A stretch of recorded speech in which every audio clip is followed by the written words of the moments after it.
Drying is a very important activity that should be taken very seriously. Drying of cowpea and soybean begins on the field after the pods have reached maturity. In some varieties of soybean, excessive drying of the pods results in shattering, which causes significant losses in the quantity of the harvest, so it's important that this is done on time. For groundnut, because the pods are formed in the soil and not exposed to sunlight, drying will only begin after harvesting has been done. Improper drying can cause significant reduction in the value of your harvest. You might have gotten the optimum yield from your field, but with poor drying, the quality of your produce will be seriously affected because of molding, which results in lower prices being offered by buyers.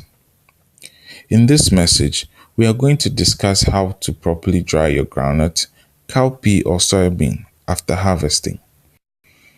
Immediately after harvesting your pods from the field, you should dry them properly before you proceed to thresh. This will reduce the moisture content of the grain significantly so that it can be bagged directly after threshing. Also, properly drying your pods before threshing significantly reduces damage caused to grains during threshing.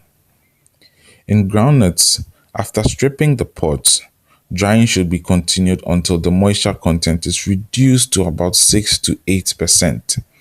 This can be achieved by continuous sun drying for about 6 to 7 days. While drying, take care to cover them if it is about to rain to prevent damage to the produce. Once they are very well dried, the shells will look slightly wrinkled and become slightly hard when bitten. Take care to not overdry them because excessive drying will reduce the physical quality of the kernel, the nutritional value, and also seed germination in case you are planning to recycle them for the next planting season. In soybean and cowpea, drying should be aimed at achieving a moisture content of less than 10%. When this level of drying is achieved, the grains will make cracking sounds when crushed between the teeth. To dry your grains properly, the following are a few things you will need. First, you will need a tarpaulin or thick quality polythene sheets to serve as a drying surface for your grains. If you cannot afford to buy a tarpaulin, cut open several sacks and stitch them together to form a large surface on which you can spread and dry your grains.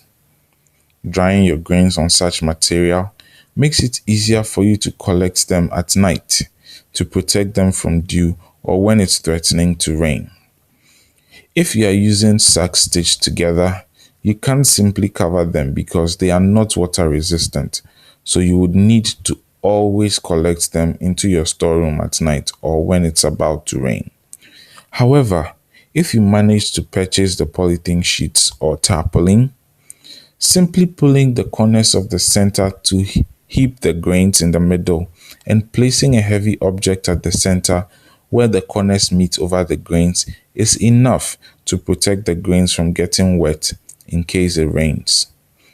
In the absence of any of the materials I just mentioned, you can use a concrete floor as a drying surface.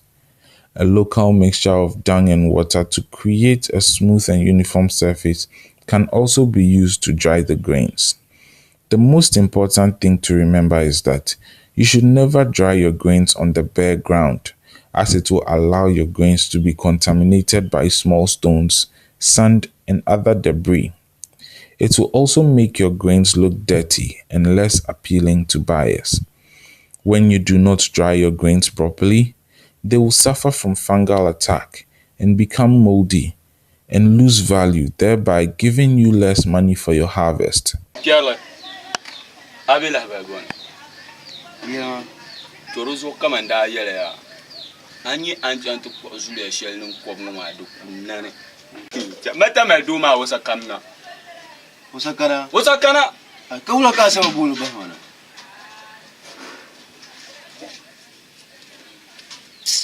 Abani jawan. Kerle. ni kpuɣi kpalam pii maa niŋ koriti o dalila miliyon dibaayi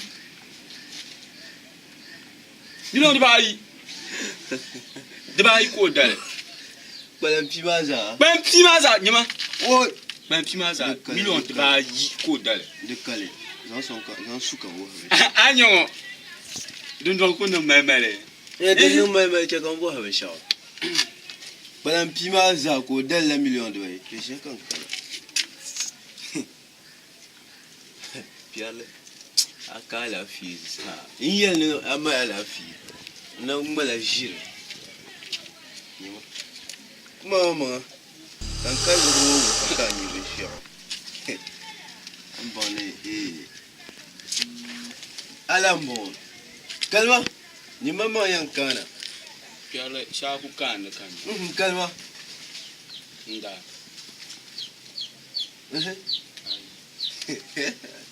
ata anahi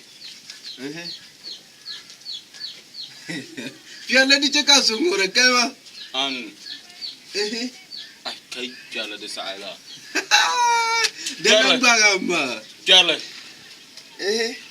a zula laɣari ŋɔ n bi zuri lori ba n kpalam pii maa zaa n ku kana ti dali miliyon pii ka o dali maa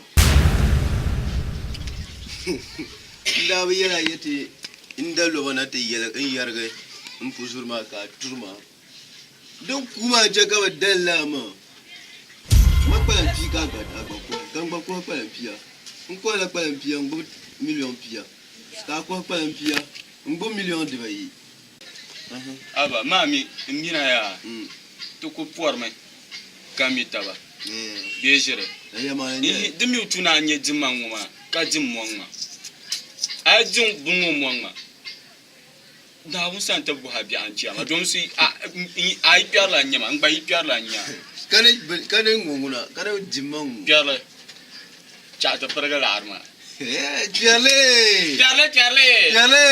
ma ti yi pirigili a bi yɛli yɛmaɣali kama de wula zuɣu kpɛrili di ku to pirigi mi wula zuɣu di ku to pirigi a yi wula shɛŋa ka laɣari ŋɔ ku to pirigi ka la pirigi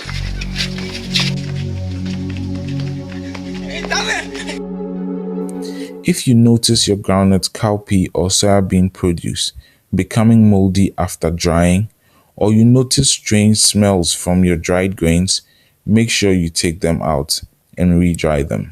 Thank you.